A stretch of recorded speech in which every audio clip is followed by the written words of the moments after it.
सृष्टिस्थित्यप्ययेहानियतिदृशितमो बन्धमोक्षाश्च यस्मात् अस्य श्रीब्रह्मरुद्रप्रभृतिस्वरनरद्विषशत्रुवात्मकस्य विष्णोर्व्यस्ताः समस्ताः सकलगुणनिधिः सर्वदोषव्यपेतः पूर्णानन्दाव्ययो यो गुरुरपि परमश्चिन्तयेतं महान्तं जन्माद्यस्य यतोऽन्वयादितरतश्चार्थेष्वभिज्ञस्वराट् तेने ब्रह्महृदाय आदिकवये मुह्यन्ति यं सूरयः तेजो वारिमृदां यथा विनिमयो यत्र त्रिसर्गो मृषा नाम्ना स्वेन सदा निरस्तकुहकं सत्यं परं धीमहि धर्मविज्ञानवैराग्यपरमैश्वर्यशालिनः आनन्दतीर्थभगवत्पादान् वन्दे निरन्तरम् यं प्रव्रजन्तमनुपेतमपेतकृत्यं द्वैपायनो विरहकातर आजुहाव पुत्रेति तन्मयतया तरवोऽपि नेदुस्तं सर्वभूतहृदयं मुनिमानतोऽस्मि। नमोऽस्तु तात्विका देवाः विष्णुभक्तिपरायणाः धर्ममार्गे प्रेरयन्तु भवन्तः सर्व एव हि। नौमिन्याय सुधादिकृज्जयमुनीन् श्रीपादराट्सन्मणीन् व्यासार्यान् विविधागमब्धिविहरान् श्रीवादिराजानपि वन्दे हंसवरान् रघुत्तमगुरून् वैदग्ध्यवारां निधीन् श्रीसत्यव्रतराघवेन्द्रमुनिपान् सद्बोधसध्यानपान् सत्याभिज्ञकराब्जोत्थान् पञ्चाशद्वर्षपूजकान् सत्यप्रमोदतीर्थार्यान् नौमिन्याय सुधारतान्।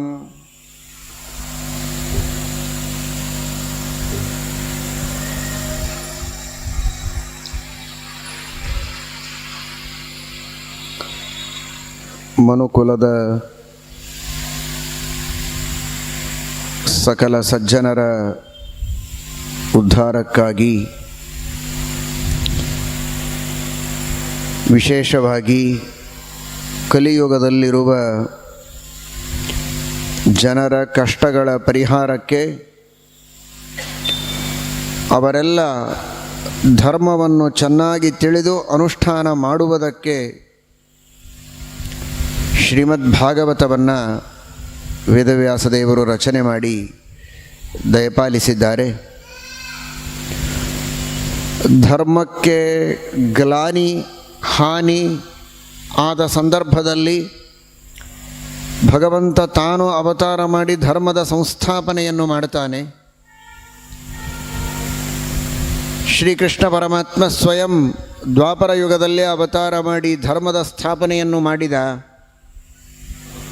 ಪುನಃ ಕಲಿಯುಗದಲ್ಲಿ ಆ ಧರ್ಮದ ಸಂಸ್ಥಾಪನೆಯನ್ನು ಮಾಡುವುದಕ್ಕಾಗಿ ಶ್ರೀಮದ್ ಭಾಗವತದ ರೂಪದಲ್ಲಿ ಶ್ರೀಕೃಷ್ಣ ಪರಮಾತ್ಮ ನಿಂತಿದ್ದಾನೆ. ಶ್ರೀಮದ್ ಭಾಗವತ ಇದು ವಾಂಗ್ಮಯವಾದ ಭಗವಂತನ ಪ್ರತಿಮೆ, ಶಬ್ದಮಯವಾದ ಭಗವಂತನ ಪ್ರತಿಮೆ. ಪಂಚಲೋಹದ ಪರಮಾತ್ಮನ ಪ್ರತಿಮೆ ಹೇಗೋ, ಶಿಲಾಮಯವಾದ ಪ್ರತಿಮೆ ಹೇಗೋ, ಹಾಗೆ ಇದು ಶಬ್ದಮಯವಾದ ಪ್ರತಿಮೆ. ಈ ಶಬ್ದಗಳಲ್ಲಿ ಭಗವಂತನ ಸನ್ನಿಧಾನ ಇದೆ, ಈ ಶಬ್ದಗಳಲ್ಲಿ ಭಗವಂತನ ಶಕ್ತಿ ಇದೆ ಅನ್ನುವುದಕ್ಕಾಗಿಯೇ ಒಂದೊಂದು ಶಬ್ದಗಳು ಮನುಷ್ಯನ ಮನಸ್ಸಿನ ಮರ್ಮವನ್ನು ಮುಟ್ಟಿ ತಟ್ಟಿ ಅವನನ್ನು ಬಡೆದೆಬ್ಬಿಸುವ ಮಹಾಶಕ್ತಿಯನ್ನು ಪಡೆದುಕೊಂಡಿವೆ. ಅಂತಹ ಶ್ರೀಮದ್ ಭಾಗವತದ ದಿವ್ಯವಾದ ಸಂದೇಶವನ್ನು ಸ್ವಲ್ಪ ತಿಳಿಯುವ ಪ್ರಯತ್ನವನ್ನು ಮಾಡೋಣ. ಶ್ರೀಮದ್ ಭಾಗವತದ ಏಕಾದಶ ಸ್ಕಂಧದಲ್ಲಿ ಶ್ರೀಕೃಷ್ಣ ಪರಮಾತ್ಮನ ಅವತಾರಕ್ಕೆ ಕಾರಣನಾದ ಮಹಾನುಭಾವ ವಸುದೇವ. ಕೃಷ್ಣ ಪರಮಾತ್ಮನಿಗೆ ಜನ್ಮ ಇಲ್ಲ, ಪ್ರಾದುರ್ಭಾವ ಮಾತ್ರ. ಆ ಪ್ರಾದುರ್ಭಾವಕ್ಕೆ ಕಾರಣರಾದವರು ವಸುದೇವ ದೇವಕಿಯರು. ಆದರೂ ಎಂತಹ ದೊಡ್ಡ ಭಾಗ್ಯ! ಜಗದೊಡೆಯ, ಜಗತ್ತಿನ ದೊರೆ, ಜನ್ಮ ಮರಣಗಳ ಸೊಂಕಿಲ್ಲದವ, ಅಂತಹ ಭಗವಂತನಿಗೂ ಅವತಾರಕ್ಕೆ ಕಾರಣರಾದ ಮಾತ್ರಕ್ಕೆ ತಂದೆ ತಾಯಿ ಅನ್ನುವ ಪ್ರಸಿದ್ಧಿಯನ್ನಂತೂ ಪಡೆದರಲ್ಲ, ಅದಕ್ಕಾಗಿ ಅವರು ತಪಸ್ಸು ಮಾಡಿದ್ದಾರೆ. ಕಶ್ಯಪ ಹಾಗೂ ಅದಿತಿ ದೇವಿಯರು ದೇವ ಮಾತೆ ಅಂತ ಪ್ರಸಿದ್ಧಳಾದವಳು ಅದಿತಿ, ದೇವತೆಗಳಿಗೆ ತಂದೆ ಅಂತ ಪ್ರಸಿದ್ಧರಾದವರು ಕಶ್ಯಪರು. ಅಂತಹ ಮಹಾನುಭಾವರು ಕೂಡ ಮತ್ತೆ ತಪಸ್ಸು ಮಾಡಿದ್ದಾರೆ ಭಗವಂತ ತಮ್ಮಲ್ಲಿ ಅವತಾರ ಮಾಡಬೇಕು ಅಂತ. ಅವರ ಪುಣ್ಯದ ರಾಶಿ ಎಷ್ಟಿರಬಹುದು ಅಂತ ಊಹೆ ಮಾಡೋದಕ್ಕೂ ಆಗೋದಿಲ್ಲ. ಹಿಂದೆ ಪರಮಾತ್ಮ ವಾಮನ ರೂಪದಿಂದ ಅವತಾರ ಮಾಡಿದ್ದಾನೆ ಅದಿತಿ ಕಶ್ಯಪರಲ್ಲಿ. ಮತ್ತೆ ಸುತಪ ಪ್ರಶ್ನಿ ಅಂತ ಇವರು ಅವತಾರ ಮಾಡಿದಾಗ ಪ್ರಶ್ನಿಗರ್ಭ ಎಂಬ ಹೆಸರಿನಿಂದ ಭಗವಂತ ಅವತಾರ ಮಾಡಿದ್ದಾನೆ. ಈಗ ಮತ್ತೆ ಶ್ರೀಕೃಷ್ಣನಾಗಿ ಭಗವಂತ ಇವರಲ್ಲಿ ಅವತಾರ ಮಾಡಿದ್ದಾನೆ. ಸಕಲ ದೇವತೆಗಳನ್ನು ಮಕ್ಕಳನ್ನಾಗಿ ಪಡೆದ ಸೌಭಾಗ್ಯ ಒಂದು ಕಡೆಗಾದರೆ, ದೇವೋತ್ತಮನಾದ ಸರ್ವೋತ್ತಮನಾದ ಭಗವಂತನನ್ನು 3 ಬಾರಿ ತಮ್ಮಲ್ಲಿ ಅವತಾರ ಮಾಡುವಂತೆ ತಪಸ್ಸು ಮಾಡಿದ ಮಹಾನುಭಾವರು ಅದಿತಿ ಕಶ್ಯಪರು. ಅವರೇ ಈಗ ದೇವಕಿ ವಸುದೇವರು. ಈ ಹಿನ್ನೆಲೆಯನ್ನು ನಾನು ಯಾಕೆ ಹೇಳಿದೆ ಎನ್ನುವುದನ್ನು ಚೆನ್ನಾಗಿ ತಿಳಿಯಿರಿ. ನಿಜವಾಗಿ ನಮ್ಮನ್ನು ನಾವು ನೋಡಿಕೊಂಡಾಗ, ಸುತ್ತಮುತ್ತಲಿನ ಸಮಾಜವನ್ನು ಗಮನಿಸಿದಾಗ, ಎಲ್ಲಿದ್ದೇವೆ, ಎಲ್ಲಿ ಹೋಗ್ತಾ ಇದ್ದೇವೆ, ಗುರಿಯಲ್ಲಿದೆ, ದಾರಿಯಲ್ಲಿದೆ, ಪಯಣ ಯಾವ ಕಡೆಗೆ, ಸಖೇದ ಆಶ್ಚರ್ಯವಾಗತ್ತೆ. ಗುರಿ ಎಲ್ಲಿಯೋ ಇದೆ, ಎಲ್ಲಿಯೋ ನಡೀತಾ ಇದ್ದಾನೆ ಮಾನವ. ಆಗೊಮ್ಮೆ ಈಗೊಮ್ಮೆ ದೇವಸ್ಥಾನಗಳಿಗೆ ಹೋಗಿ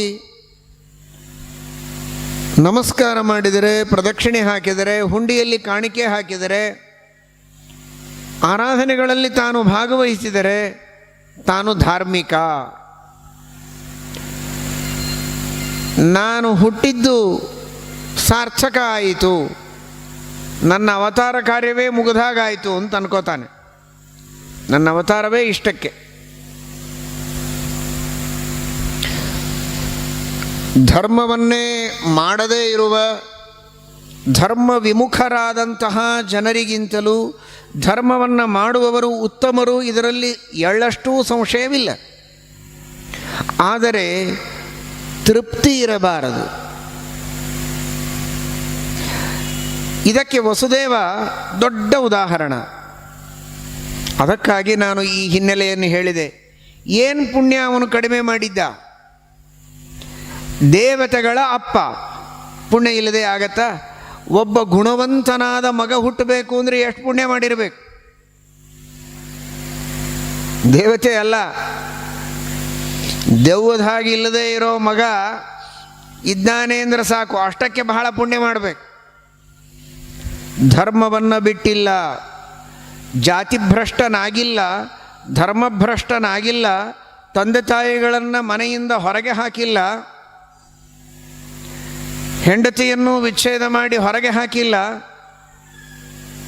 ನೀತಿವಂತನಾಗಿದ್ದಾನೆ, ಚಾರಿತ್ರ್ಯವಂತನಾಗಿದ್ದಾನೆ ಅಂತಾದರೆ ಅಂತಹ ಮಗನನ್ನು ಪಡೆಯುವುದಕ್ಕೇನೆ ಬಹಳ ಪುಣ್ಯ ಮಾಡಿರಬೇಕು. ಇನ್ನು ಇಂದ್ರಾದಿ ದೇವತೆಗಳನ್ನು ಮಕ್ಕಳನ್ನಾಗಿ ಪಡೆಯುವ ಪುಣ್ಯ ಮಾಡಿದ್ದಾನೆ ಅಂದರೆ ಏನು ಕಡಿಮೆ ಪುಣ್ಯ ಇದೆ ಅವನಿಗೆ? ಯಾವ ದೇವತೆಗಳನ್ನು ಇಡೀ ಜಗತ್ತು ತಲೆಬಾಗಿ ನಮಸ್ಕಾರ ಮಾಡುತ್ತೆ, ಯಾರಿಗೋಸ್ಕರ ಯಜ್ಞಯಾಗಾದಿಗಳನ್ನು ಮಾಡ್ತಾರೆ, ಯಾರ ಅನುಗ್ರಹದಿಂದ ಪಂಚಮಹಾಭೂತಗಳಿವೆ, ಪಂಚ ಜ್ಞಾನೇಂದ್ರಿಯ, ಪಂಚ ಕರ್ಮೇಂದ್ರಿಯಗಳು, ಈ ಶರೀರ ಎಲ್ಲವೂ ಕ್ರಿಯಾಶೀಲವಾಗಿದೆ, ಅಂತಹ ದೇವತೆಗಳಿಗೆ ತಂದೆ ತಾಯಿಗಳಾದಂತಹ ವಸುದೇವ ದೇವಕಿಯರು 3 ಬಾರಿ ಸಾಕ್ಷಾತ್ ಭಗವಂತನ ಅವತಾರವೇ ಅವರಲ್ಲಿ ಆಗಿದೆ. ಇಷ್ಟಾದರೆ ವಸುದೇವನಿಗೆ ತೃಪ್ತಿ ಇಲ್ಲ. ನನಗೇನು ಪುಣ್ಯ ಬರಬೇಕೋ ಬಂದಿದೆ, ಏನು ತಪಸ್ಸು ಮಾಡಬೇಕೋ ಮಾಡಿ ಆಗಿದೆ, ಇನ್ನೇನು ಕೇವಲ ವಿಶ್ರಾಂತಿ, ಆರಾಮಾಗಿ ಕಾಲು ಚಾಚಿ ಮಲಗೋದೊಂದೇ ಕೆಲಸ. ಇದಕ್ಕಿಂತ ಹೆಚ್ಚು ಇನ್ನೇನು ಮಾಡಬೇಕಾಗಿದೆ? ಈ ಭಾವನೆ ಅವನಲ್ಲಿ ಇರಲಿಲ್ಲ. ಎಷ್ಟು ಜನರಿಗೆ ಈ ಭಾವನೆ ಇದೆ ಹೇಳಿ ನೋಡೋಣ. ವಿಪರೀತವಾಗಿ ಆಯಿತು, ನಂದೆಲ್ಲ ಆಯಿತು, ರಿಟೈರ್ಮೆಂಟ್ ಆಯಿತು, ಇನ್ನೇನು ಕೆಲಸ, ಮಕ್ಕಳ ಮದುವೆ ಆಯಿತು, ಅವರನ್ನು ಓದಿಸಿದ್ದಾಯಿತು, ಮದುವೆ ಆಯಿತು, ಮೊಮ್ಮಕ್ಕಳಾದರು, ಇನ್ನೇನು ಇನ್ನೇನು ಇನ್ನೇನು ಇನ್ನೇನು ಹಾಡು ಹಾಡ್ತಾನಷ್ಟೇ, ನಂದೇನೂ ಉಳಿದಿಲ್ಲ ಅಂತ. ಅಂದರೆ ಅವನೇ ಡಿಸೈಡ್ ಮಾಡ್ಕೊಂಡಿದ್ದಾನೆ, ನಾನು ಹುಟ್ಟಿದ್ದೇ ಇಷ್ಟಕ್ಕೆ. ಮದುವೆ ಮಾಡಿಕೊಳ್ಳೋದು, ಉದ್ಯೋಗ ಮಾಡೋದು, ಮಕ್ಕಳನ್ನು ಪಡೆಯೋದು, ಅವರು ಮದುವೆ ಮಾಡೋದು, ಮೇಲೆ ಹೋಗೋದು. ಫಸ್ಟ್ ಫ್ಲೋರಿಗಲ್ಲ, ಮೊದಲೇ ಫಸ್ಟ್ ಫ್ಲೋರಿಗೆ ಹೋಗೋದು, ಆಮೇಲೆ ಮೇಲೆ ಹೋಗಿಬಿಡೋದು. ಇಷ್ಟಕ್ಕಾಗಿ ನಾನು ಹುಟ್ಟಿದ್ದೇನೆ ಅಂತ ತಿಳಿದಿದ್ದಾನೆ. ಇಷ್ಟಕ್ಕಾಗಿ ಹುಟ್ಟಿಲ್ಲ. ಈ ಮಾನವ ಶರೀರ ಸೃಷ್ಟ್ವಾ ಪುರಾಣಿ ವಿವಿಧಾನ್ಯಜಯ ಆತ್ಮಶಕ್ತಿಯ ವೃಕ್ಷಾನ್ ಸರೀಸೃಪ ಪಶೂನ್ ಖಗದಂಶ ಮತ್ಸ್ಯಾನ್ ತೈರತುಷ್ಟ ಹೃದಯ ಪುರುಷಂ ವಿಧಾಯ ಬ್ರಹ್ಮಾವಬೋಧಧಿಷಣಂ ಮುದಮಾಪದೇವ.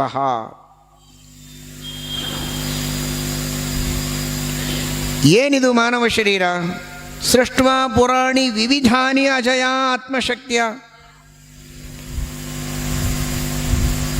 ಭಗವಂತನ ಆಜ್ಞೆಯಂತೆ ನಾನಾ ತರಹದ ಶರೀರಗಳನ್ನು ಬ್ರಹ್ಮದೇವರು ಸೃಷ್ಟಿ ಮಾಡಿದರು. 84 ಲಕ್ಷ ಯೋನಿಗಳು, ಅಷ್ಟು ವೆರೈಟೀಸ್. ಅವುಗಳ ಪರಿಚಯವೂ ನಮಗೆ ಸರಿಯಾಗಿಲ್ಲ. ಎಷ್ಟೋ ಜಲಚರ, ಎಷ್ಟೋ ಭೂಚರ, ಎಷ್ಟೋ ಖೇಚರ, ಅವುಗಳೆಲ್ಲವುಗಳ ಪರಿಚಯವೂ ನಮಗಿಲ್ಲ. ಅಂತಹ 84 ಲಕ್ಷ ಕನಿಷ್ಠ ಪಕ್ಷ ಜೀವರಾಶಿಗಳಲ್ಲ. ಮತ್ತೆ ಜೀವರಾಶಿಗಳಿಗೆ ಲೆಕ್ಕವೇ ಇಲ್ಲ, ಅನಂತ. ಇದು ಕೇವಲ ವೆರೈಟೀಸ್. ಒಂದೊಂದು ವೆರೈಟಿಗಳಲ್ಲಿ ಅನಂತ ಜೀವರಾಶಿಗಳಿದ್ದಾರೆ. 84 ಲಕ್ಷ ತರಹದ ದೇಹಗಳನ್ನು ದೇವರು ಹುಟ್ಟಿಸಿದ. ಏನ ಭಗವಂತನ ಕೌಶಲ ನೋಡಿಕೊಳ್ಳ್ರಿ. ಇದೇ ಪಂಚಮಹಾಭೂತಗಳನ್ನೇ ತೆಗೆದುಕೊಂಡು ನಿಮ್ಮ ಮಡದಿಯರನ್ನು ನೀವೆಲ್ಲ ವರ್ಣನೆ ಮಾಡ್ತೀರಲ್ಲ, ಎಷ್ಟು ಚೆನ್ನಾಗಿ ಅಡುಗೆ ಮಾಡ್ತಾರೆ. ಒಂದಿಷ್ಟು ಹಿಟ್ಟು, ಒಂದಿಷ್ಟು ಉಪ್ಪು, ಖಾರ ಪುಡಿ ಕೊಟ್ಟರೆ ಸಾಕು, ಅದನ್ನೇ ತೆಗೆದುಕೊಂಡು ಈ ಕಡೆಗೆ ಶೇವ ಮಾಡ್ತಾರೆ, ಕೋಡ್ಬಳಿ ಮಾಡ್ತಾರೆ, ಬುರುಬುರಿ ಮಾಡ್ತಾರೆ. ಏನು ಪಾಂಡಿತ್ಯ ಅಂತ ತಮ್ಮ ಮನೆಯವ್ರನ್ನ ಹೊಗಳ್ತಾರೆ. ಒಂದು ಬುರುಬುರಿ, ಕೋಡ್ಬಳಿ, ಶೇವು, ಚಕ್ಲಿ ಮಾಡಿದ್ದಕ್ಕೆ ಇಷ್ಟು ಹೊಗಳ್ತೀರಿ. ಇನ್ನು ಮುಂದೆ 5, 10, 8 ಜಿಗಿದ್ರೆ ಒಂದು 12, 20 ಮಾಡ್ಬೋದು. ಇದೇ ಪಂಚಮಹಾಭೂತಗಳನ್ನು ತೆಗೆದುಕೊಂಡು, ಅದೇ ಹಿಟ್ಟು, ಅದೇ ಉಪ್ಪು, ಅದೇ ಖಾರ ಪುಡಿ ಇದ್ದ ಹಾಗೆ, ಇದೇ ಪೃಥ್ವಿ, ಇದೇ ಆಕಾಶ, ಇದೇ ನೀರು, ಇದೇ ಗಾಳಿ, ಇದೇ ವಾಯು, ಇದೇ ಪಂಚಮಹಾಭೂತಗಳ ಸಮ್ಮಿಶ್ರಣದಿಂದ 84 ಲಕ್ಷ ತರಹದ ಜೀವರಾಶಿಗಳನ್ನು, ದೇಹಗಳನ್ನು ದೇವರು ಸೃಷ್ಟಿ ಮಾಡಿದ್ದಾನೆ. ಅಂದರೆ ಎಂತಹ ಅದ್ಭುತ! ಇಂತಹ ವಿವಿಧ ಸೃಷ್ಟಿಯನ್ನು ಮಾಡಿದ ದೇವರು ಆ ಹರಕ ಕೃಷ್ಣಾಜನದೊಳಗೆ ಶಾಲಿಗ್ರಾಮದೊಳಗೆ ಕೂತಿರ್ತಾನೆ. ಅವನು ಯಾರು ಹೊಗಳವರೆಲ್ಲ ಬೈದೇ ಇದ್ರೆ ಸಾಕಾಗಿದೆ.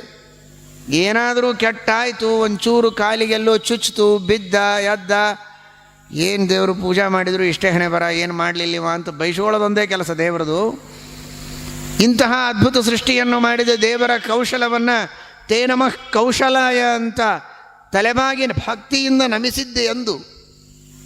ಪರೀಕ್ಷೆಯಲ್ಲಿ ಪಾಸಾಗಬೇಕು, ಹಣ ಬರಬೇಕು, ಪ್ರಮೋಷನ್ ಸಿಗಬೇಕು, ಇಂಕ್ರಿಮೆಂಟ್ ಆಗಬೇಕು, ಮಕ್ಕಳಿಗೆ ಮದುವೆ ಆಗಬೇಕು ಅಂತ ದೇವರಿಗೆ ತಲೆಬಾಗಿದ್ದಿದೆ.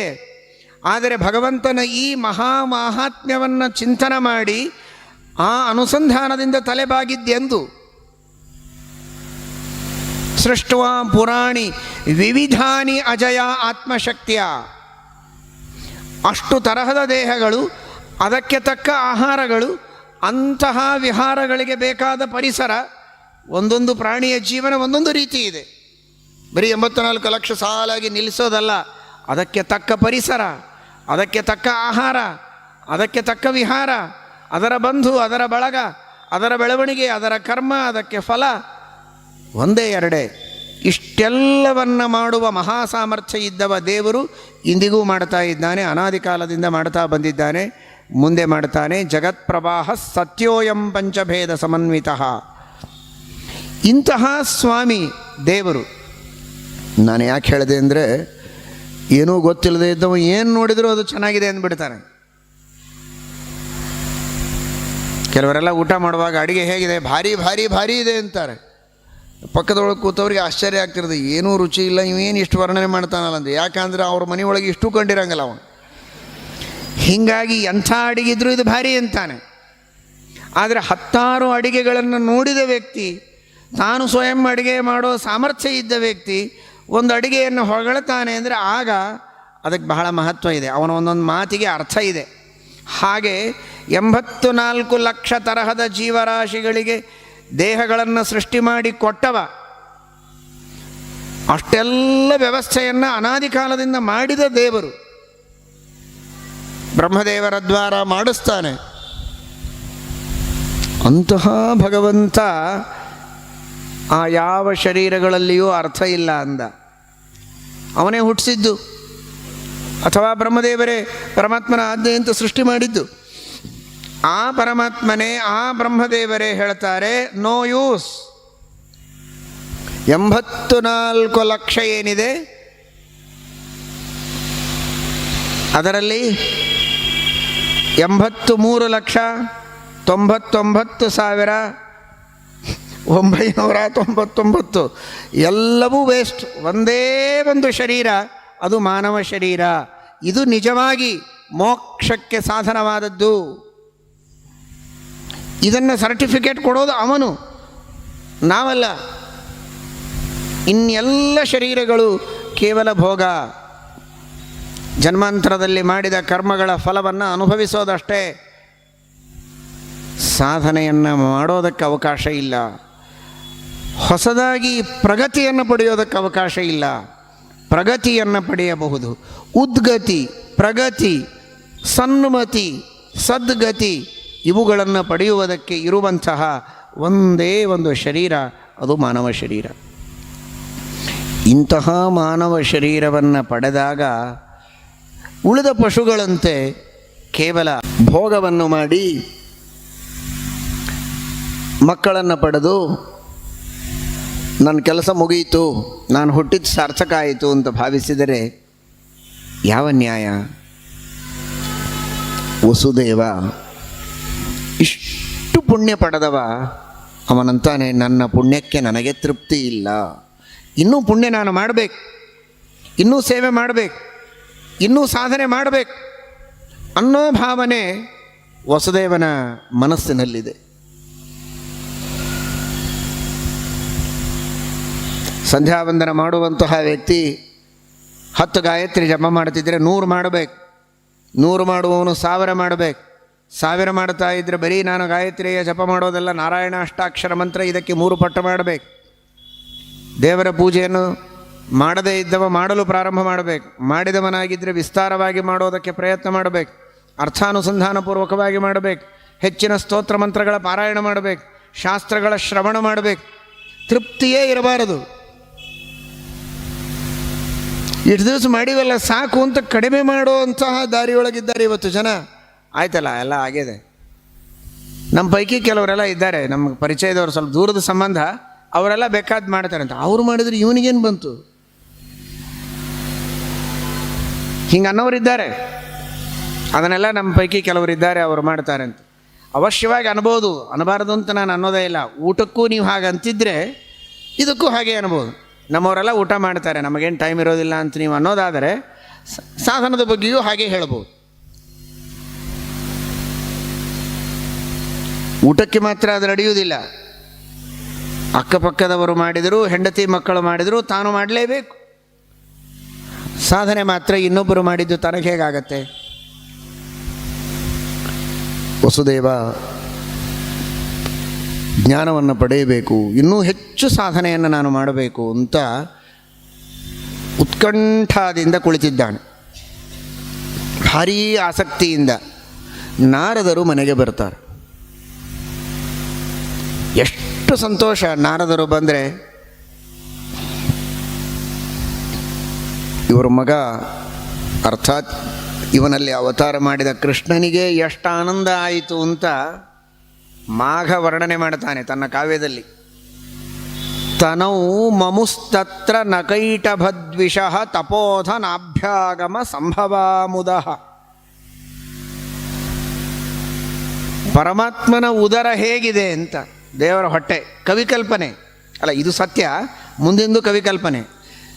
ದೇವರ ಉದರ ಹೇಗಿದೆ ಅಂದರೆ ಜಗಂತಿ ಯಸ್ಯಾಂ ಸವಿಕಾಸಮಾಸತ್. ಇಂತಹ ಬ್ರಹ್ಮಾಂಡಗಳು ಎಷ್ಟೋ ದೇವರ ಉದರದಲ್ಲಿ ಪ್ರಶಸ್ತವಾಗಿ ಕೂಡುತ್ತದೆ. ಒಂದಕ್ಕೊಂದು ತಿಕ್ಕಾಟ ಇಲ್ಲದಂತೆ, ಒಂದಕ್ಕೊಂದು ಅಂಟಿಕೊಳ್ಳದಂತೆ ಆರಾಮಾಗಿ ಅನೇಕ ಜಗತ್ತುಗಳು, ಬ್ರಹ್ಮಾಂಡಗಳು ದೇವರ ಉದರದಲ್ಲಿ ಕೂಡಬಹುದು. ಇದು ಭಾಗವತರೊಳಗೆ ಹೇಳಿದ ತತ್ವವೇ ಇದು.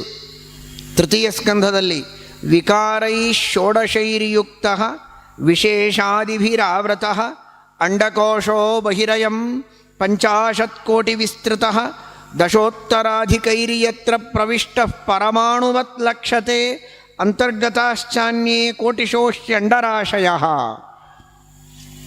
50 ಕೋಟಿ ಯೋಜನ ವಿಸ್ತೀರ್ಣವಾದ ಬ್ರಹ್ಮಾಂಡಕ್ಕೆ ಹೊರಗೆ ಆವರಣಗಳಿವೆ. ಪಂಚಮಹಾಭೂತಗಳ ಹಾಗೂ ಪ್ರಕೃತಿ ಮಹದ ಅಹಂಕಾರಗಳ ಗುಣತ್ರಯಗಳ ಆವರಣ.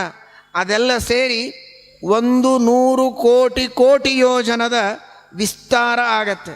ಇಂತಹ ದೊಡ್ಡ ಬ್ರಹ್ಮಾಂಡ ದೇವರ ಉದರದಲ್ಲಿ ಇದ್ದರೆ ಅದು ಕಣ್ಣಿಗೆ ಕಾಣಿಸೋದಿಲ್ಲಂತೆ, ಹುಡುಕಬೇಕಾಗ್ತದೆ ಎಲ್ಲಿ ಅಂಟುಕೊಂಡಿದ್ದದು ಅಂತ. ಅಷ್ಟು ದೊಡ್ಡ ಉದರ ದೇವರದು. ಒಂದು ಪರಮಾಣು ಇದ್ದಾಗ ಎಲ್ಲಿಯೋ ಒಂದು ಕಡೆಗೆ ಅಂಟಿಕೊಂಡಿರ್ತದೆ. ಅದನ್ನು ಮ್ಯಾಗ್ನಿಫೈ ಮಾಡಿ ನೋಡುವಂತಹ ಗ್ಲಾಸ್ ಹಿಡ್ಕೊಂಡು ನೋಡಬೇಕು. ಈ ಗ್ಲಾಸ್ಗಳು ನಡೆಯೋದಿಲ್ಲ. ಹಾಗಾದರೆ ದಿವ್ಯ ದೃಷ್ಟಿಯೇ ಬೇಕು. ಬ್ರಹ್ಮದೇವರು ಅದನ್ನು ನೋಡಿದರು ಅಂತ ತೃತೀಯ ಸ್ಕಂದ ಭಾಗವತ ಹೇಳ್ತದೆ. ಬ್ರಹ್ಮದೇವರಿಗೆ ಅಂತಹ ದಿವ್ಯ ದೃಷ್ಟಿ ಇದೆ. ಬ್ರಹ್ಮದೇವರಿಗೆ ಆ ಮಹಾಮಹಿಮೆ ಕಣ್ಣಾರ ಕಂಡಿದೆ. ಅವರು ವರ್ಣನೆ ಮಾಡ್ತಾರೆ ಪರಮಾತ್ಮನನ್ನು. ಇಂಥ ಉದರ ದೇವರದು, ಅಷ್ಟು ದೊಡ್ಡ ಹೊಟ್ಟಿ. ಇಷ್ಟು ದೊಡ್ಡದಿದೆ ಅಂದರೆ ಭಯಂಕರ ಫ್ಯಾಟ್ ಇದೆ ಅಂತ ತಿಳ್ಕೊಬೇಡ್ರಿ. ಮತ್ತೆ ಶ್ರೀಮದಾಚಾರ್ಯರು ದ್ವಾದಶ ಸ್ತೋತ್ರದಲ್ಲಿ ವರ್ಣನೆ ಮಾಡ್ತಾರೆ. ಜಗದಾಗೂಹಕ ಪಲ್ಲವ ಸಮಕುಕ್ಷೇ ಶರಣಾದೆ. ದೇವರ ಉದರ ಹೇಗಿದೆ? ಜಗದಾಗೂಹಕ, ಜಗತ್ತನ್ನೇ ಹೊಟ್ಟೆಯಲ್ಲಿ ಮುಚ್ಚಿಕೊಂಡಿದ್ದಾನೆ. ಕುಕ್ಷಿಗಂ ಯಸ್ಯ ವಿಶ್ವಂ ಸದಾ ಅಜಾದಿಕಂ. ಆದರೆ ಪಲ್ಲವ ಸಮಕುಕ್ಷೆ, ಪಲ್ಲವ ಅಂದರೆ ಚಿಗುರು, ಮಾವಿನ ಚಿಗುರು, ಹೊಸದಾಗಿ ಬೆಳೆದ ಚಿಗುರು ಹೇಗಿರುತ್ತೆ? ಚೈತ್ರ ವೈಶಾಖ ಮಾಸಗಳಲ್ಲಿ ತೆಳುವಾಗಿರ್ತದೆ, ಮುಟ್ಟಿದರೆ ಹರಿದು ಹೋಗ್ತದೆ. ಅಷ್ಟು ತೆಳುವಾದ ಎಲೆ, ಆ ಚಿಗುರಿನಂತೆ ತೆಳುವಾದ ಹೊಟ್ಟೆ ಇದೆ ದೇವರದು. ಆದರೆ ಇಡೀ ಜಗತ್ತು ಒಳಗಿದೆ. ಜಗದಾಗೂಹಕ ಪಲ್ಲವ ಸಮಕುಕ್ಷೆ ಶರಣಾದೆ. ಅದಕ್ಕೆ ಶ್ರೀಮದಾಚಾರ್ಯ ಅಂದರು, ಇಂಥ ಮಹಿಮೆಗೆ ನಾನೇನನ್ಲಿ, ನಿನಗೆ ಶರಣಾದೆ ಅಂದರು. ಶರಣು ಬಂದೆ ಅಂತ ಹೇಳೋ ತಾತ್ಪರ್ಯ ಇಷ್ಟೇ. ಇದು ಭಗವಂತನ ಉದರದ ಮಹಾಮಹಿಮೆ. ಇದು ಸತ್ಯ, ಇದು ತತ್ವ. ಇದರ ಮುಂದೆ ಕವಿಕಲ್ಪನೆ. ಮಾಘ ಅಂತಾನೆ, ನಾರದರು ಕೃಷ್ಣನ ಹತ್ತಿರ ಭೇಟೆಗೆ ಬಂದಾಗ ಕೃಷ್ಣನಿಗೆ ಆನಂದವಾಯಿತಂತೆ, ಸಂತೋಷವಾಯಿತಂತೆ. ಆ ಸಂತೋಷ ಹಿಡಿಸೋದಕ್ಕೆ ಹೊಟ್ಟೆಯಲ್ಲಿ ಸ್ಥಳ ಇರಲಿಲ್ಲಂತೆ. ಇಷ್ಟು ಜಗತ್ತುಗಳು ಅವನ ಹೊಟ್ಟೆಯಲ್ಲಿ ಹಿಡಿಸಿದವು. ಆದರೆ ಒಬ್ಬ ತಪಸ್ವಿ, ಒಬ್ಬ ದೇವಋಷಿ, ಒಬ್ಬ ಸಾಧಕ, ಒಬ್ಬ ಪರಮಹಂಸ ಸನ್ಯಾಸಿ, ನಾರದರು ಪರಮಹಂಸ ಸನ್ಯಾಸಿಗಳು, ಅಂತಹ ಒಬ್ಬ ಸನ್ಯಾಸಿ, ಒಬ್ಬ ತಪಸ್ವಿ, ಒಬ್ಬ ಸಾಧಕ ತನ್ನ ಭಕ್ತ ಮನೆಗೆ ಬಂದಾಗ ದೇವರಿಗೇನು ಸಂತೋಷ ಆಯಿತೋ ಆ ಸಂತೋಷ ಅವನ ಹೊಟ್ಟೆಯೊಳಗೆ ಹಿಡಿಸಲಿಲ್ಲಂತೆ. ಅಂದರೆ ಎಷ್ಟು ಸಂತೋಷ ಆಗಿರಬೇಕು ನೋಡಿ. ತನೌ ಮಮುಸ್ತತ್ರ ನ ಕೈಠವದ್ವಿಷಃ ತಪೋಧನ ಅಭ್ಯಾಗಮ ಸಂಭವಾಮುದಃ. ತಪಸ್ಸಿನ ಮಹಿಮೆ ಅಂದರೆ ಇಷ್ಟಿರುತ್ತೆ. ದೇವರಿಗೆ ತಪಸ್ಸು ಅಂದರೆ ಅಷ್ಟು ಪ್ರೀತಿ. ಅಂತಹ ತಪಸ್ವಿಗಳ ಅನುಗ್ರಹವನ್ನು ಮಾಡುವುದಕ್ಕೆ ದೇವರು ಆ ರೀತಿ ನಾಟಕ ಮಾಡ್ತಾನೆ. ಅವನಿಗೇನು ಇವರಿಂದ ಲಾಭ ಆಗಬೇಕಾಗಿಲ್ಲ, ಇವನಿಂದಲೇ ಅವರಿಗೆ ಲಾಭ. ಆದರೆ ಆ ರೀತಿ ಭಕ್ತರಿಗೆ ಮರ್ಯಾದೆಯನ್ನು ದೇವರು ಕೊಡ್ತಾನೆ. ಹೀಗೆ ನಾರದರ ಮಹಿಮೆಯನ್ನು ನಾವು ಬೇರೆ ಕಡೆಗೆ ಕಾಣುತ್ತೇವೆ. ಅಂಥ ನಾರದರು ವಸುದೇವನ ಮನೆಗೆ ಬಂದರೆ ವಸುದೇವನಿಗೆ ಎಷ್ಟು ಆನಂದ, ಸಂತೋಷವಾಗಿದೆ, ಆನಂದವಾಗಿದೆ. ಎದ್ದು ಸ್ವಾಗತ ಮಾಡಿದ, ಏನು ಆತಿಥ್ಯ ಮಾಡಬೇಕೋ ಎಲ್ಲ ಮಾಡಿದ. ನಾರದರು ಆಸೀನರಾಗಿದ್ದಾರೆ. ನಾರದರೇ, ದೇವತೆಗಳಿದ್ದಾರೆ, ಅವರೇನು ಭಾರೀ ಕರಾರು, ಅವರ ಕರ್ಮಕ್ಕೆ ತಕ್ಕ ಹಾಗೆ ಫಲ ಕೊಡೋರು. ನೀವು ಹಾಗಲ್ಲ, ಋಷಿಗಳು ಅಂದರೆ ಕಾರುಣ್ಯ ಮೂರ್ತಿಗಳು, ನಿಮ್ಮ ಸಮಾನ ಯಾರಿಲ್ಲ ಅಂತ ವರ್ಣನೆ ಮಾಡಿಬಿಟ್ಟ. ನೋಡಿ, ಶ್ರೀಮದಾಚಾರ್ಯರ ಭಾಗವತದ ತಾತ್ಪರ್ಯ ಎಷ್ಟು ಮಹತ್ವದ್ದು. ಭಾವನೆಗೆ ತಕ್ಕಂತೆ ಮಾತುಗಳು ಬರುತ್ತೆ, ಅಂದ ಮಾತ್ರಕ್ಕೆ ಅದರ ನಿಜವಾದ ಅಭಿಪ್ರಾಯ ತಿಳಿಯದೆ ಮುಂದೆ ಹೋಗಬಾರ್ದು. ಎಮೋಷನಲ್ಲಾಗಿ ಹೇಳಿದ್ದಾನವನು, ಅಂದ ಮಾತ್ರಕ್ಕೆ ಅದನ್ನು ಹಾಗೆ ಅಂತ ತಿಳಿಯಬಾರದು. ಏನು ಋಷಿಗಳು ನೀವು, ಎಂಥ ಕಾರುಣ್ಯ, ಎಲ್ಲರ ಮೇಲೆ ದಯ ಮಾಡ್ತೀರಿ. ದೇವತೆಗಳು ಎಲ್ಲರ ಮೇಲೆ ದಯ ಮಾಡೋದಿಲ್ಲ, ಕೆಲವರಿಗೆ ಸುಖ ಕೊಡ್ತಾರೆ, ಕೆಲವರಿಗೆ ದುಃಖ ಕೊಡ್ತಾರೆ. ನೀವು ಮಾತ್ರ ಯಾರಿಗೂ ದುಃಖ ಆಗಬಾರ್ದು, ಎಲ್ಲರೂ ಸುಖವಾಗಿರಲಿ, ಸರ್ವೇಪಿ ಸುಖಿನಸ್ಸಂತು ಅಂತ ಬಯಸುವವರು ನೀವು. ಓ, ಹಾಗಾದರೆ ದೇವತೆಗಳಿಗಿಂತಲೂ ಋಷಿಗಳೇ ವಾಸಿ, ಎಲ್ಲರನ್ನ ಪ್ರೀತಿಸುವ ಔದಾರ್ಯ, ಹೃದಯ ವೈಶಾಲ್ಯ ಅವರಲ್ಲಿ ಇರುತ್ತೆ ಅಂತ ನಮಗನಿಸತ್ತೆ. ಶ್ರೀಮದಾಚಾರ್ಯರಂತಾರೆ ಅದಲ್ಲ, ಹಾಗೆ ದೇವತೆಗಳೇ ದೊಡ್ಡವರು. ಯಾಕೆ ಅಂದರೆ ಋಷಿಗಳು ಸಾಧಕರು, ಅವರು ಉಪಾಸಕರು. ಕೇವಲ ದೇವತೆಗಳು ಸಾಧಕರು, ಅವರು ಉಪಾಸಕರು. ಆದರೆ ಜೊತೆಗೆ ಅವರು ಅಧಿಕಾರಿಗಳು. ಉಪಾಸಕರು ಹೇಗೋ ಹಾಗೆ ಒಂದೊಂದು ಅಧಿಕಾರದಲ್ಲಿ ದೇವರಿಂದ ನಿಯುಕ್ತರಾದವರು. ಅವರವರಿಗೆ ಒಂದೊಂದು ಪೋಸ್ಟ್ ಇದೆ, ಒಂದೊಂದು ಅಧಿಕಾರ ಇದೆ, ಜವಾಬ್ದಾರಿ ಇದೆ. ಅವರು ಬರೀ ಕಾರುಣ್ಯವನ್ನು ತೋರ್ಲಿಕ್ಕೆ ಬರೋದಿಲ್ಲ. ಸುಮ್ಮನೆ ನಿಮ್ಮ ಮನೆಯಲ್ಲಿ ನೀವು ಕುಳಿತಿದ್ದೀರಾ, ಒಬ್ಬ ಸಾಮಾನ್ಯ ನಾಗರಿಕರು, ಎಲ್ಲರೂ ಚೆನ್ನಾಗಿರಲಿ, ಎಲ್ರಿಗೂ ಒಳ್ಳೆಯದಾಗಲಿ, ದೊಡ್ಡ ದೊಡ್ಡ ಮಾತುಗಳನ್ನು ಆಡ್ಬೋದು. ಅಂದರೆ ಅದರ ಅರ್ಥ ನಿಮ್ಮ ಸಜ್ಜನಿಕೆ, ಅದು ಯಾರಿಗೂ ಕೆಟ್ಟಾಗೋದು ಬೇಡ ಅಂತ ಇನ್ ಜನರಲ್. ಆದರೆ ಒಬ್ಬ ನ್ಯಾಯಾಧೀಶನಾಗಿ, ಸರ್ಕಾರದಿಂದ ನಿಯುಕ್ತನಾಗಿ ಒಂದು ಪೀಠದ ಮೇಲೆ ಕುಳಿತ ಒಬ್ಬ ವ್ಯಕ್ತಿ, ಅವನು ಎರಡೂ ಸೈಡ್ ಆರ್ಗ್ಯುಮೆಂಟ್ಗಳನ್ನು ಕೇಳ್ತಾನೆ. ಎಲ್ರಿಗೂ ಒಳ್ಳೆಯದಾಗಲಿ, ಯಾರ್ದಿದು ಹೊಲ, ಇನ್ನೊಂದು ಅಂತವ ಅಂತಾನೆ, ಒಂದು ಎಲ್ಲರಿಗೂ ಆಗಲಿ.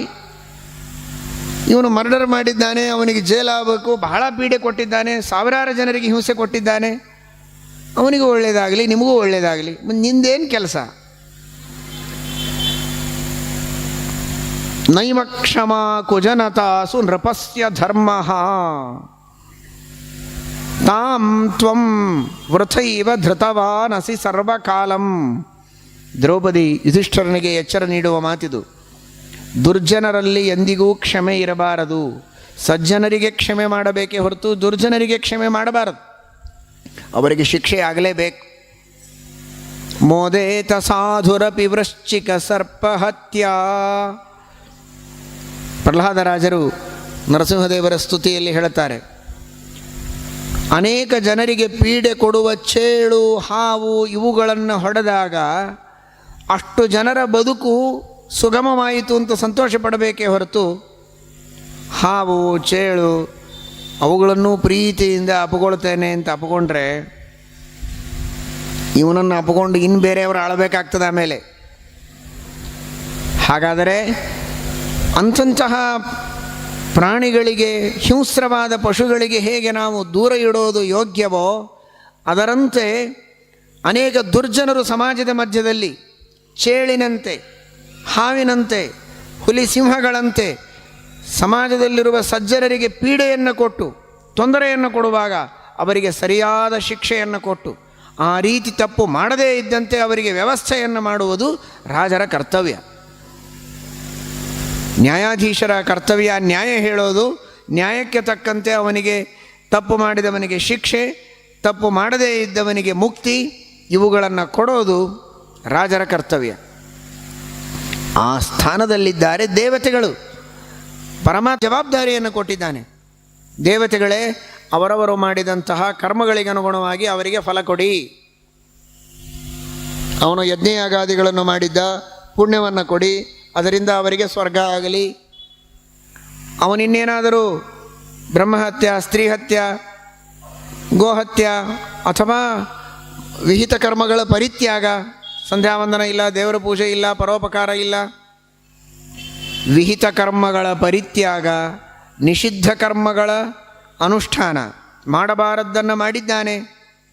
ಹಾಗಾದರೆ ಅವನಿಗೆ ದುಃಖ. ತಪ್ಪು ಮಾಡಿದವರಿಗೆ ದುಃಖ, ಸತ್ಕರ್ಮಗಳನ್ನು ಮಾಡಿದವರಿಗೆ ಸುಖವನ್ನು ನೀವು ಕೊಡಬೇಕು.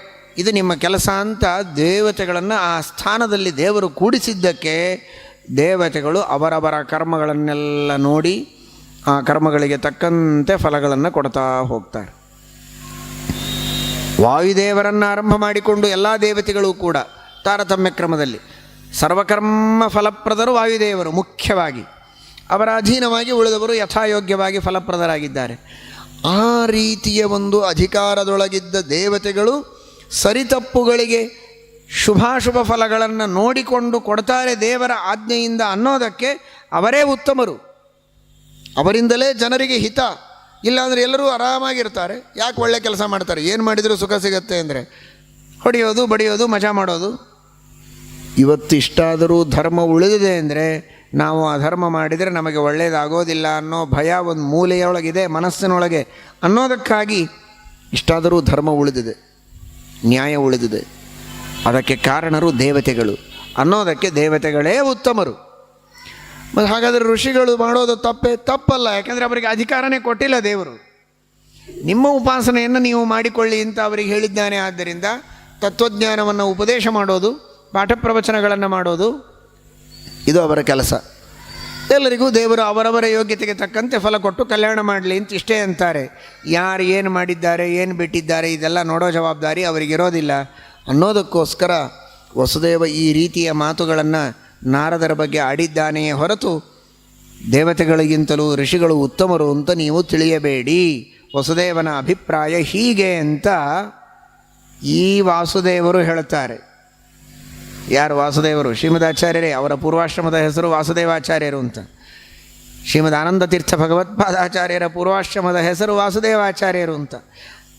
ಹೀಗಾಗಿ ವಸುದೇವನ ಅಭಿಪ್ರಾಯವನ್ನು ಚೆನ್ನಾಗಿ ಜಗತ್ತಿಗೆ ತಿಳಿಸಿದ ವಾಸುದೇವಾಚಾರ್ಯರು ಅಂದರೆ ಶ್ರೀಮದಾನಂದ ತೀರ್ಥ ಭಗವತ್ಪಾದಾಚಾರ್ಯರು. ಹೀಗಾಗಿ ದೇವತೆಗಳಲ್ಲಿ ಸರಿಯಾಗಿ ಭಕ್ತಿಯನ್ನು ಮಾಡಿ ಪ್ರತಿಯೊಬ್ಬ ದೇವತೆಗಳ ಮಹಿಮೆಯನ್ನು ಚೆನ್ನಾಗಿ ತಿಳಿದುಕೊಂಡು, ಗಣಪತಿ, ಇಂದ್ರ, ಚಂದ್ರ ಯಾರೇ ದೇವತೆಗಳಿದ್ದರೂ ಅವರು ವಿಷ್ಣು ಭಕ್ತರು. ಭಗವಂತನ ಆಜ್ಞೆಯಂತೆ ನಮಗೆ ಸುಖ ದುಃಖಗಳನ್ನು ಕೊಡ್ತಾರೆ. ನಮ್ಮಿಂದ ಅಸತ್ಕರ್ಮಗಳನ್ನು ಮಾಡಿಸದಂತೆ ಸತ್ಕರ್ಮಗಳನ್ನೇ ಮಾಡಿಸಿ ಶುಭ ಫಲಗಳನ್ನೇ ಕೊಟ್ಟು ಮೋಕ್ಷ ಮಾರ್ಗದಲ್ಲಿ ನಮ್ಮನ್ನು ನಡೆಸಿಕೊಂಡು ಹೋಗಲಿ ಅಂತ ಆ ದೇವತೆಗಳಲ್ಲಿ ನಾವು ಪ್ರಾರ್ಥನೆಯನ್ನು ಮಾಡಬೇಕು. ಜ್ಞಾನವನ್ನು ನೀಡಿ ನಮ್ಮನ್ನು ಉದ್ಧಾರ ಮಾಡಬೇಕು ಅಂತ ಋಷಿಗಳಲ್ಲಿಯೂ ಪ್ರಾರ್ಥನೆಯನ್ನು ಮಾಡಬೇಕು. ಸಂಧ್ಯಾವಂದನವನ್ನು ಮಾಡಿದ ಮೇಲೆ ಬ್ರಹ್ಮಯಜ್ಞಾಂಗ ತರ್ಪಣ ಅಂತ ಇರುತ್ತೆ. ಅನೇಕ ಜನ ಶಿಷ್ಟರು ಮಾಡ್ತಾರೆ, ಕೆಲವರು ಮಾಡೋದಿಲ್ಲ. ಮಾಡಬೇಕು. ಇನ್ನಾದರೂ ಕಲಿತುಕೊಳ್ಳಿ, ವಿದ್ವಾಂಸರಿಂದ ಕಲಿತುಕೊಂಡು ಬ್ರಹ್ಮಯಜ್ಞಾಂಗ ತರ್ಪಣ ಅಂತ. ಏನು ಋಷಿಗಳು ಮುನಿಗಳು ನಮಗೆಲ್ಲ ಜ್ಞಾನದ ಪರಂಪರೆಯನ್ನು ಹರಿದು ಬರುವಂತೆ ಮಾಡಿದ್ದಾರೆ. ವೇದಗಳ ಮೂಲಕ, ಸ್ಮೃತಿ ಗ್ರಂಥಗಳ ಮೂಲಕ ಹಾಗೂ ಭಗವಂತನಿಂದ ರಚಿತವಾದ ಇತಿಹಾಸ ಪುರಾಣಗಳ ಜ್ಞಾನ ನಮ್ಮ ತನಕ ಬಂದು ಮುಟ್ಟುವ ಹಾಗೆ ಮಾಡಿದ್ದಾರೆ. ಅಂತಹ ಆ ಎಲ್ಲ ಋಷಿಗಳ, ಮುನಿಗಳ, ಆಚಾರ್ಯರ ಹಾಗೂ ದೇವತೆಗಳ ಎಲ್ಲರ ಸ್ಮರಣೆ ಅದರಲ್ಲಿ ಬರುತ್ತೆ.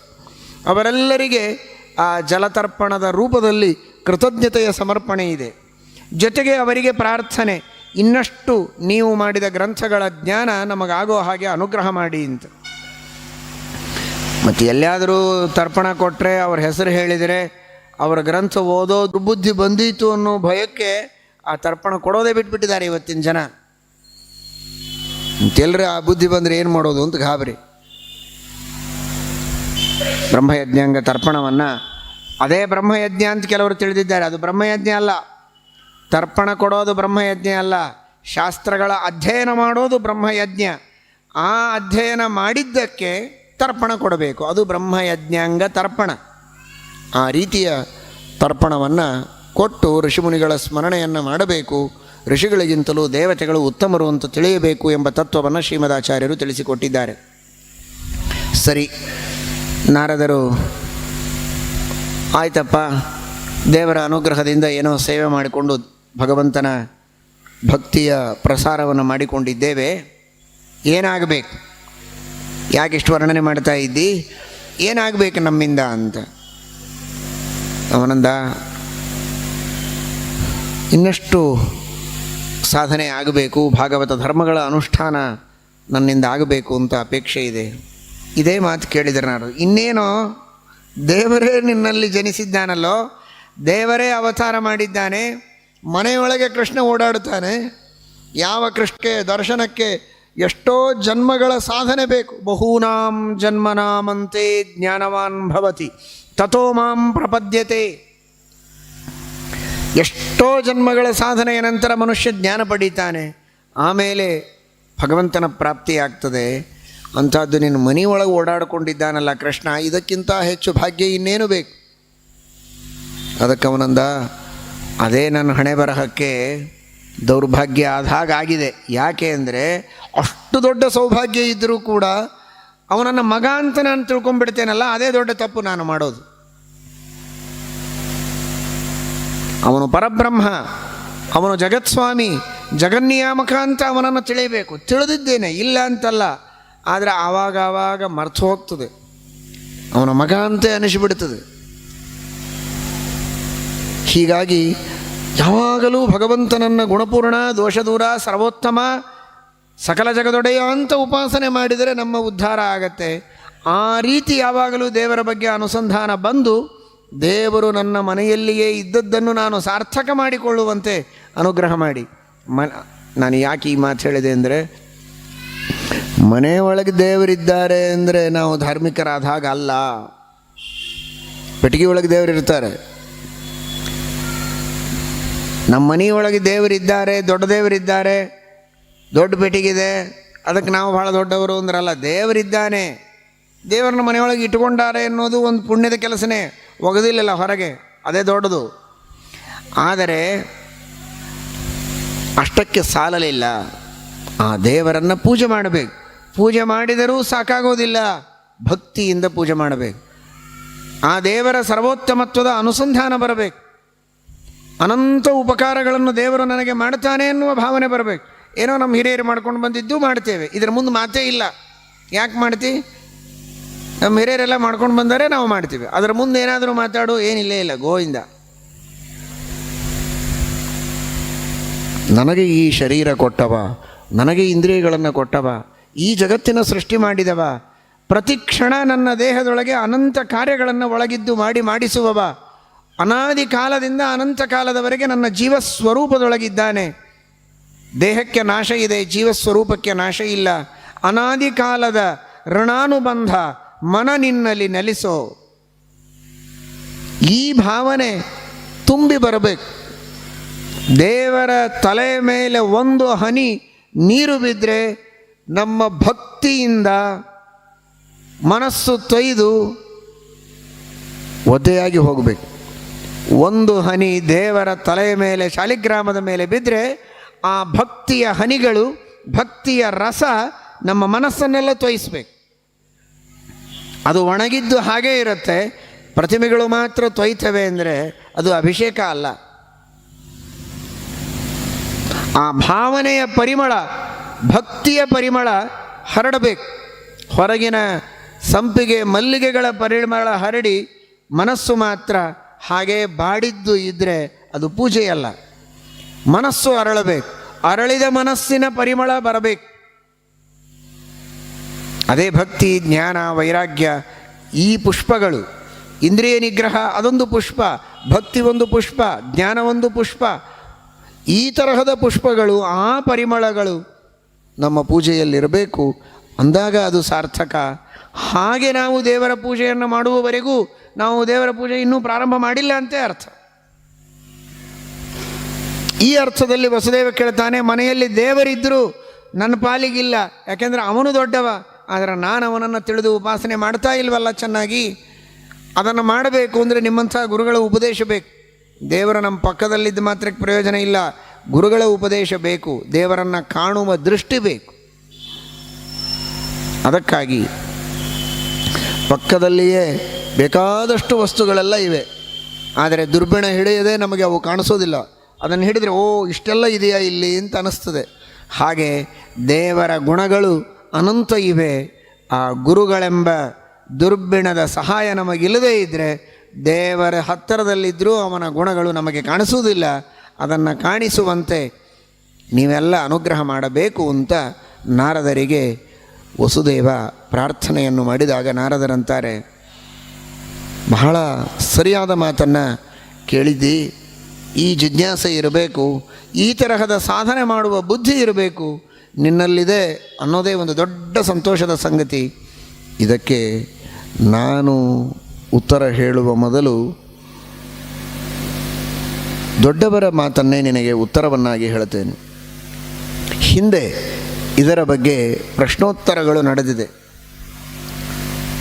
ಆ ಇತಿಹಾಸವನ್ನು ನೀನು ಕೇಳಿಬಿಟ್ರೆ ನಿನ್ನ ಪ್ರಶ್ನೆಗಳಿಗೆಲ್ಲ ಉತ್ತರ ಬಂದು ಹೋಗುತ್ತೆ. ಯಾರವರು? ಸ್ವಯಂಭುವ ಮನು, ಯಾವ ಮನುವಿನ ಮಕ್ಕಳು ನಾವೆಲ್ಲ ಮಾನವರೋ ಆ ಮೂಲ ಮನುವಿನ ಮಗ ಪ್ರಿಯವ್ರತ, ಪ್ರಿಯವ್ರತನ ಮಗ ಆಗ್ನೇಧ್ರ, ಆಗ್ನೇಧ್ರನ ಮಗ ನಾಭಿ, ನಾಭಿಯ ಮಗ ಋಷಭನಾಮಕ ಪರಮಾತ್ಮ ಸಾಕ್ಷಾತ್. ಆ ಋಷಭನಾಮಕ ಪರಮಾತ್ಮನ ಹಿರಿಯ ಮಗ ಭರತ, ಯಾವ ಭರತನ ಹೆಸರಿನಲ್ಲಿ ಈ ಭಾರತ ದೇಶ. ಏನಿವತ್ತು ನಮ್ಮ ಭಾರತ ಅಂತ ಹೇಳಿಕೊಳ್ತೇವೆ, ಕರ್ಮಭೂಮಿ ಅಂತ ಅಭಿಮಾನದಿಂದ ಹೇಳ್ತೇವೆ. ಎಲ್ಲ ದೇಶಗಳಿಗೆ ಆಧ್ಯಾತ್ಮಿಕ ಮಾರ್ಗವನ್ನು ತೋರಿಸಿದಂತಹ ಗುರುಸ್ಥಾನದಲ್ಲಿರುವ ದೇಶ ನಮ್ಮ ಭಾರತ ದೇಶ. ಇವತ್ತು ಇಡೀ ಜಗತ್ತು ಮೊನ್ನೆನೇ ಯೋಗ ದಿನಾಚರಣೆಯನ್ನು ಮಾಡಿದೆ. ಇಡೀ ಜಗತ್ತಿಗೆ ಯೋಗ ಮಾರ್ಗವನ್ನು ಕಲಿಸುವ ದೇಶ ನಮ್ಮ ಭಾರತ ದೇಶ. ಧ್ಯಾನ ಮಾರ್ಗವನ್ನು ತೋರಿಸಿದ್ದು ಭಾರತ ದೇಶ, ಭಕ್ತಿ ಮಾರ್ಗವನ್ನು ತೋರಿಸಿದ್ದು ಭಾರತ ದೇಶ. ಇಂತಹ ಅದ್ಭುತವಾದ ತತ್ವಜ್ಞಾನವನ್ನು ನೀಡಿದ ದೇಶ ಭಾರತ ದೇಶ. ಆ ಭಾರತ ದೇಶ ಯಾರ ಹೆಸರಿನಲ್ಲಿ ಇವತ್ತು ಪ್ರಸಿದ್ಧಿಗೆ ಬಂದಿದೆ ಅಂತಹ ವ್ಯಕ್ತಿ ಭರತ. ಅವನು ಪರಮಾತ್ಮನ ಮಗ, ಸಾಕ್ಷಾತ್ ವಿಷ್ಣುವಿನ ಮಗ. ಚೆನ್ನಾಗಿ ಅರ್ಥ ಮಾಡಿಕೊಳ್ಳಿ. ನಮ್ಮ ದೇಶ ಧಾರ್ಮಿಕವಾದಂತಹ ಕ್ಷೇತ್ರದಲ್ಲಿಯೇ ಮುಂಚೂಣಿಯಲ್ಲಿದ್ದ ದೇಶ, ಉಚ್ಛ್ರಾಯವನ್ನು ಪಡೆದ ದೇಶ. ಈ ದೇಶದ ಹೆಸರು ಭಾರತ. ಆ ಭರತ ಇವನು ವಿಷ್ಣುವಿನ ಮಗ. ಅಂದರೆ ಈ ದೇಶ ವೈಷ್ಣವ ದೇಶ, ಇದು ವಿಷ್ಣು ಭಕ್ತನ ದೇಶ, ವಿಷ್ಣು ಭಕ್ತಿಯ ದೇಶ. ಇದು ಭೋಗ ದೇಶ ಅಲ್ಲ, ಭೋಗಕ್ಕಾಗಿರುವ ದೇಶ ಅಲ್ಲ, ಇದು ಹಾಳು ಹರಟೆಗಿರುವ ದೇಶ ಅಲ್ಲ. ಇದು ವಿಷ್ಣು ಭಕ್ತಿ ಮಾಡುವುದಕ್ಕೆ, ದೇವರಲ್ಲಿ ಭಕ್ತಿ ಮಾಡುವುದಕ್ಕಿರುವ ದೇಶ. ಅದಕ್ಕಾಗಿಯೇ ದೇವರ ಮಗನ ಹೆಸರನ್ನು ಈ ದೇಶಕ್ಕೆ ಇಡಲಾಗಿದೆ. ಅಂತಹ ಭರತ ಚಕ್ರವರ್ತಿ ಅವನು ಹಿರಿಯ ಮಗ. ಅವನ 81 ಜನ ತಮ್ಮಂದಿರು ಕರ್ಮತಂತ್ರ ಪ್ರವರ್ತಕರಾಗಿ ಅವರು ಹೋಗಿದ್ದಾರೆ. ಇನ್ನು 9 ಜನ ಅವರು ನವದ್ವೀಪಗಳಿಗೆ ಅಧಿಪತಿಗಳಾಗಿ ರಾಜರಾಗಿ ಮೆರೆದರು. ಇನ್ನು 9 ಜನ ಇದ್ದಾರಲ್ಲ, ಆ 9 ಜನ ಸನ್ಯಾಸಿಗಳಾದರು. ಒಬ್ಬ ಚಕ್ರವರ್ತಿಯಾದ ಭರತ, ಇನ್ನು 9 ಜನ ತಮ್ಮಂದಿರು ನವದ್ವೀಪಗಳಿಗೆ ಅಧಿಪತಿಗಳಾದರು. 81 ಜನ ಕರ್ಮಶಾಸ್ತ್ರವನ್ನು ಕರ್ಮದ ಪ್ರಚಾರವನ್ನು ಮಾಡಿದರು. ಯಜ್ಞಯಾಗಾದಿಗಳನ್ನು ಹೇಗೆ ಮಾಡಬೇಕು ಏನು ಅದನ್ನೇ ಜಗತ್ತಿನಲ್ಲಿ ಪ್ರಚಾರ ಮಾಡಿದರು, ಅದರಲ್ಲಿ ಸ್ಪೆಷಲೈಸೇಷನ್ ಮಾಡಿದರು. ಇನ್ನು 9 ಜನ ಸನ್ಯಾಸಿಗಳಾದರು.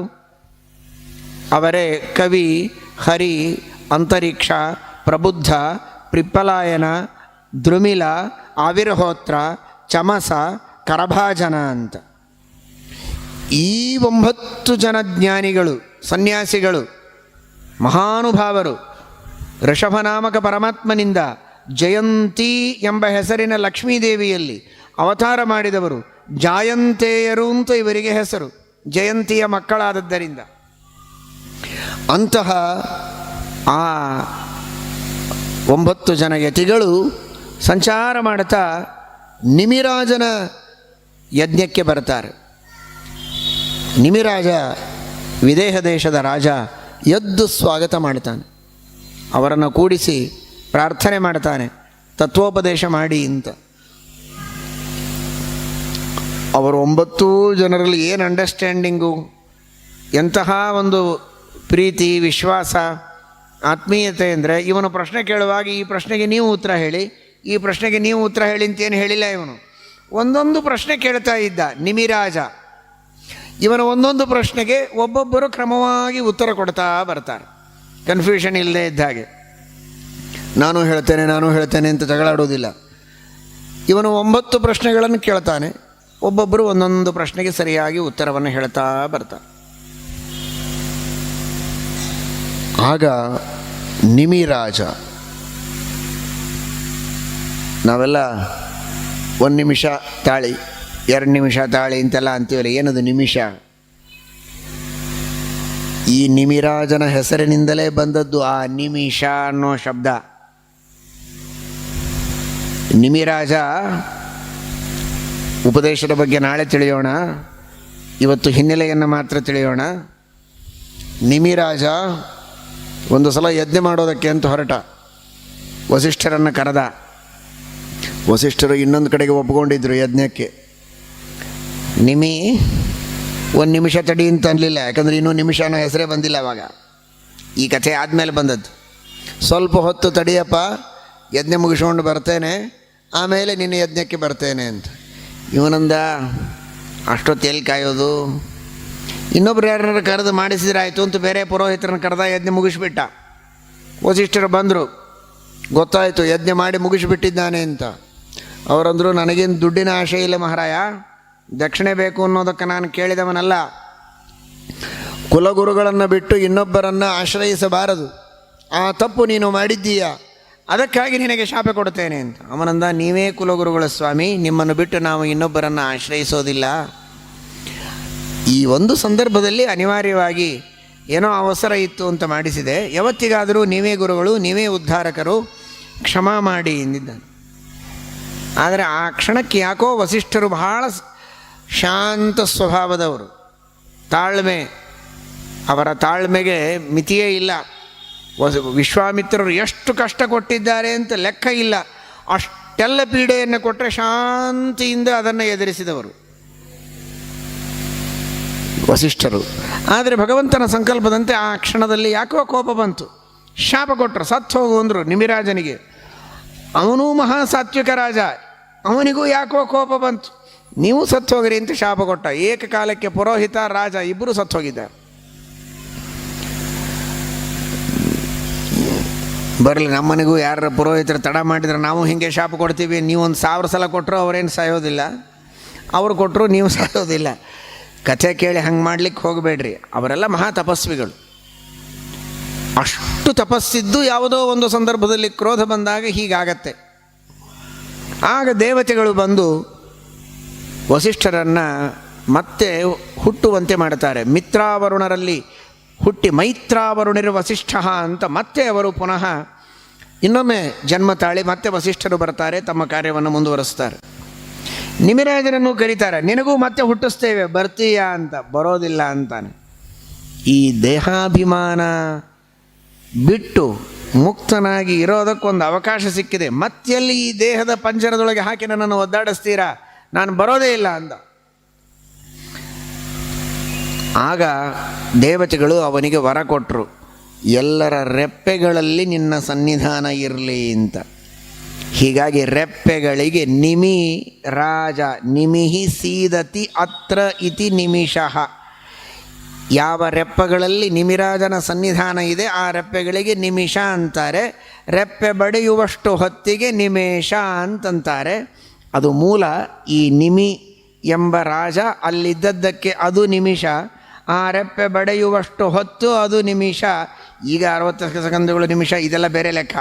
ಆದರೆ ಮೂಲತಃ ರೆಪ್ಪೆ ಬಡಿಯುವ ಸಮಯ ಅನ್ನುವ ಅರ್ಥದಲ್ಲಿ ಅದನ್ನು ನಿಮಿಷ ನಿಮೇಷ ಎಂಬುದಾಗಿ ಕರೆಯುವುದುಂಟು.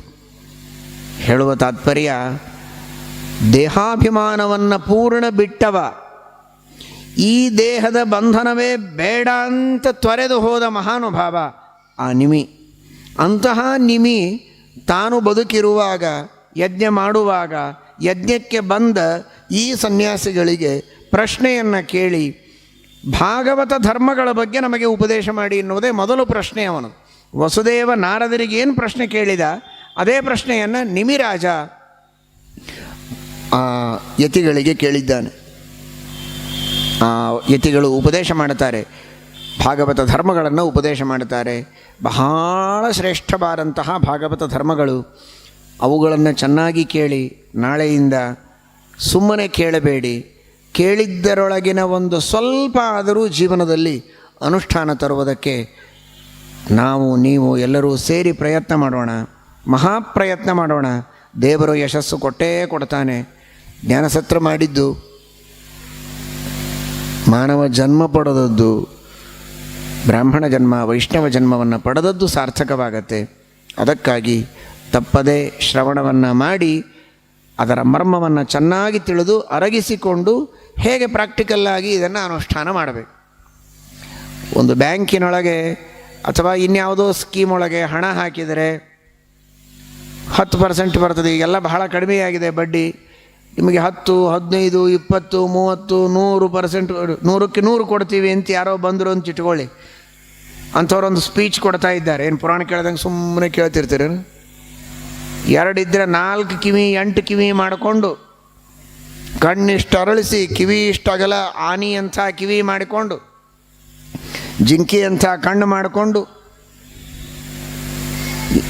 ಅದನ್ನು ಅಷ್ಟು ಲಕ್ಷ ಕೊಟ್ಟು ನೋಡಿ ನೋಟ್ಸ್ ಮಾಡಿಕೊಂಡು ಲೆಕ್ಚರ್ ಮುಗಿಯೋದೇ ತಡ ಮೊದಲಿಗೆ ಬ್ಯಾಂಕಿಗೆ ಓಡಿ ಹೋಗಿ ಆ ತರಹ ಭಾಗವತವನ್ನು ಕೇಳಬೇಕು. ಇದೇನೋ ಕಥೆ ಅಂತ ಕೇಳೋದಲ್ಲ. ನಾವು ನಮ್ಮ ಸಮಯವನ್ನು ಇನ್ವೆಸ್ಟ್ ಮಾಡಬೇಕಾಗಿದೆ. ನಮ್ಮ ಶಕ್ತಿಯನ್ನು, ಆತ್ಮಶಕ್ತಿ, ದೇಹಶಕ್ತಿ ಎಲ್ಲವನ್ನೂ ಇನ್ವೆಸ್ಟ್ ಮಾಡಬೇಕಾಗಿದೆ. ನಮ್ಮ ಮನಸ್ಸನ್ನು ಇನ್ವೆಸ್ಟ್ ಮಾಡಬೇಕಾಗಿದೆ. ಅದಕ್ಕೆ ಸರಿಯಾಗಿ ಬಡ್ಡಿಯನ್ನು ತರಬೇಕು, ಸರಿಯಾದ ಪ್ರತಿಫಲ ಸಿಗಬೇಕು. ಆ ಸ್ಕೀಮ್ಗಳನ್ನು ಹೇಳತಕ್ಕಂತಹ ಗ್ರಂಥ ಅದು ಭಾಗವತ. ಹಾಗಾದರೆ ಈ ಭಾಗವತವನ್ನು ಕೇಳಿ ನಮ್ಮ ಎಲ್ಲ ಬುದ್ಧಿ, ಶಕ್ತಿ, ಇಂದ್ರಿಯ, ದೇಹಗಳನ್ನು ಸರಿಯಾಗಿ ಇನ್ವೆಸ್ಟ್ ಮಾಡಿ ಎಷ್ಟು ಮ್ಯಾಕ್ಸಿಮಮ್ ಸಾಧ್ಯವೋ ಅಷ್ಟು ಲಾಭವನ್ನು ನಮ್ಮ ಜೀವನದಲ್ಲಿ ನಾವು ಪಡೆದುಕೊಳ್ಳೋಣ ಅನ್ನುವ ತವಕ, ಆ ಉತ್ಸಾಹ, ಆ ತರಹದ ಒಂದು ಪ್ರಯತ್ನ ನಮ್ಮಲ್ಲಿ ಬಂದರೆ ಭಾಗವತವನ್ನು ಕೇಳಿದ್ದು ಸಾರ್ಥಕ. ಸುಮ್ಮನೆ ಕೇಳಿ ಕಿವಿ ಝಾಡಿಸಿಕೊಂಡು ಎದ್ದು ಹೋಗೋದರೊಳಗೆ ಯಾವುದೇ ಅರ್ಥ ಇಲ್ಲ. ಆ ದೃಷ್ಟಿಯಲ್ಲಿ ಕೇಳುವವರೇ ನೀವೆಲ್ಲ ಅನ್ನುವ ಪೂರ್ಣ ವಿಶ್ವಾಸ ಇದ್ದೇ ಭಾಗವತದ ಪ್ರವಚನವನ್ನು ನಾವಿಲ್ಲಿ ಮಾಡ್ತಾ ಇದ್ದೇವೆ. ಆದ್ದರಿಂದ ಭಕ್ತಿಶ್ರದ್ಧೆಗಳಿಂದ ಕೇಳಿ ಜೀವನದಲ್ಲಿ ಪರಿವರ್ತನೆ ಮಾಡಿಕೊಳ್ಳುವ ಪ್ರಯತ್ನವನ್ನು ಮಾಡೋಣ. ಶ್ರೀಕೃಷ್ಣ ಅರ್ಪಣಮಸ್ತು.